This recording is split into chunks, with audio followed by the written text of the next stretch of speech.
Mais um corte comentado aqui no canal Conectados. Mais uma vez o João Cândido Portinari, dessa vez falando o fato de o pai dele nunca ter visto a obra Guerra e Paz instalada lá na sede da ONU em Nova York. E ele mesmo diz que quase ninguém sabe dessa informação que ele dá. Ele nos revela que no funeral de Cândido Portinari, Carlos Marighella fez um discurso e vou deixar o discurso também disponível na descrição desse vídeo. Então, sem maiores delongas... assim, extremoso, né, de amor, de dedicação.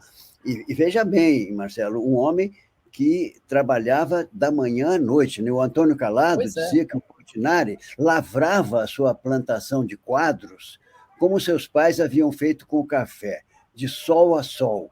O Portinari ele viveu pouco, ele morreu aos 58 anos, e ele não viu a instalação Guerra e Paz nesse hall de entrada, porque ele foi proibido de entrar pelas relações dele com o Partido Comunista. Isso, tem dois fatos aí que nós temos que ressaltar. Um é este, que você tem toda a razão, não é? O Portinari era um homem de esquerda, sempre foi, né? Ele pertenceu ao Partido Comunista até o último suspiro, né? Inclusive quem fez o discurso fúnebre de Portinari, isso quase ninguém sabe, hein, Marcelo? Opa. Quem fez o discurso fúnebre de Portinari ao pé do caixão foi Carlos Marighella. Isso quase ninguém sabe. Agora a gente sabe. Eu posso te mandar, inclusive, o discurso, o adeus dos companheiros. Né? E nesse velório aconteceu uma coisa também inédita. Né?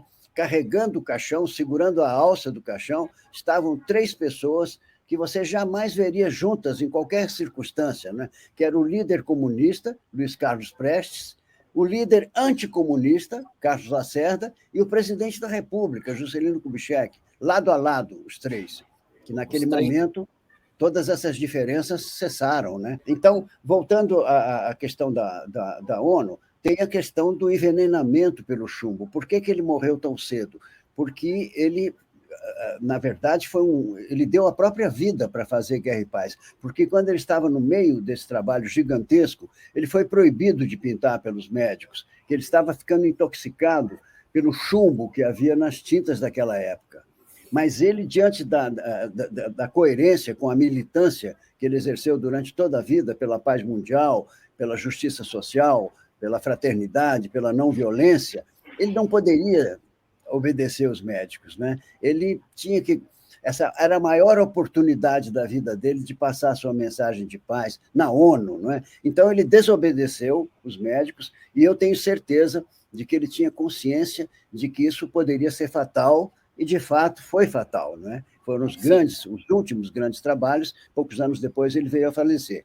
Agora, voltando à questão política que você falou, nós estamos falando de 1957, que foi a instalação dos painéis na ONU. Foi uma luta muito grande da diplomacia brasileira. O Itamaraty teve um papel extraordinário nessa luta, né? Porque a ONU não estava querendo instalar os painéis, estava fazendo corpo mole, os painéis ficaram encaixotados 1 ano.